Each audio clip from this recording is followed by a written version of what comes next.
Alright guys, so I know I mentioned it before, but I'm trying to conserve weed, and this is a really good method if you're trying to conserve weed. But say that your dispensary or your plug is having a deal on a 7 grams, because that's all you need for every stick. This has 2 sticks of butter, but for every stick of butter you could put like 7 to 10 grams of decarb weed into it. So real quick to measure out, I'm gonna try not to show it just because YouTube.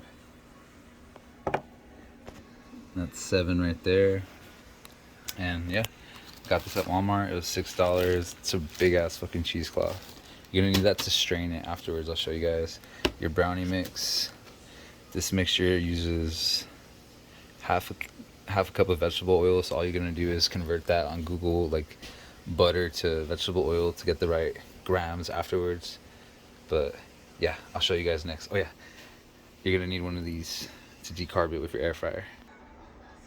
Right now I'm just gonna, so I was just looking online, and I didn't know this, but the more finely you grind your bud, the more of that earthy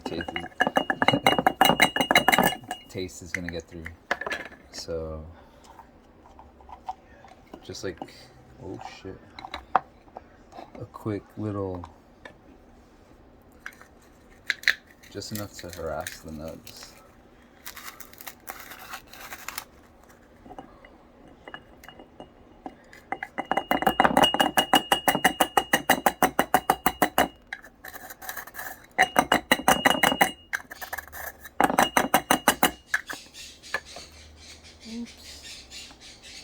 Yeah, I recommend hand breaking it, but just so you guys can see how, like, it doesn't really matter that much, but you don't want to just grind it to a pulp, because remember the infusing process, once we decarb it after the air fryer, it's gonna sit on the stove for like 2 hours in the butter.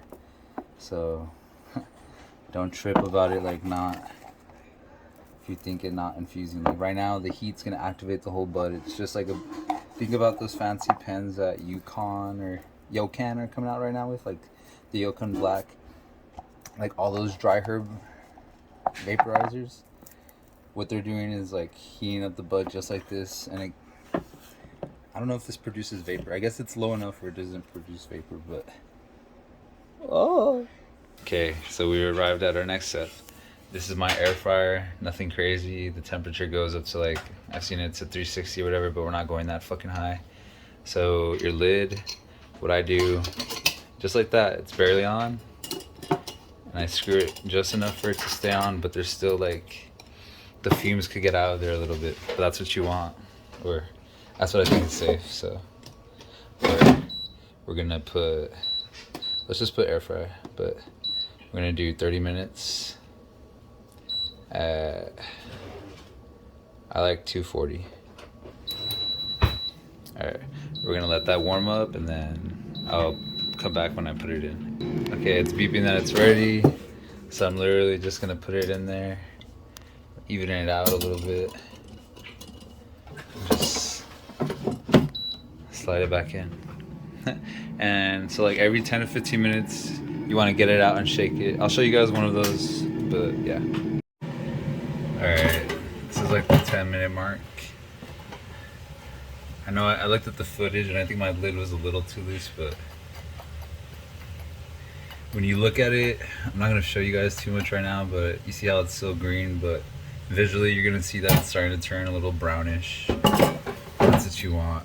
And that's why you're going to say about, like, the golden range is what I've seen online. I'm not no fucking expert, is 230 to 250, and I found 240 works best for me at 30 minutes in this air fryer. I don't know about a bigger oven. You gotta remember, when you do an oven, you're gonna get hot spots and cold spots, but this is more, I feel like, a concentrated heat. But yeah, I'll see you guys right now when it's done, because I'm gonna do this 2 more times, or 2 more times at least. Alright, so I have 1 stick of butter, but I put a little bit more because that's gonna be the mason jar. I got the double boiler going on, but I'm gonna keep the heat, like, relatively low, and it's gonna sit here for 2 to 3 hours. But all you're gonna do is, oh fuck, put the butter in, Probably should have. Oh, fuck. I washed my hands. Yeah, so we're gonna let that melt real quick. And then whenever your butter is looking nice and melted, you're just gonna dump your flour. See how brown it is compared to like when you first started? And you just, I'll switch it around better right now with a fork or something, but yeah, hold on. Okay, I got a chopstick, but you could do whatever.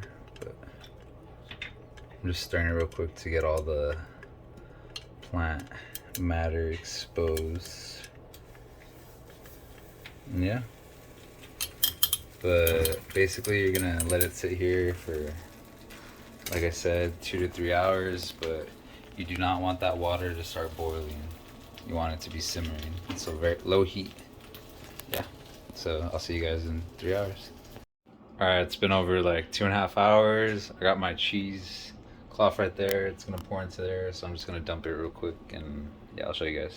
Alright, it's super hard when there's one person, but basically with that cheesecloth, like I poured it out onto it and I let it strain a little, and then I got some metal tongs and started squeezing it, and then I got a spoon and put it in the spoon and squeezed it real hard, and that white stuff is like fat from the, like, but that's what you want to look for. Like here, let me turn on my flashlight real quick so you guys could see like that there's no plant matter in the thing. And oops. Alright, just leave it in there to chill, and then yeah, you got your can of butter.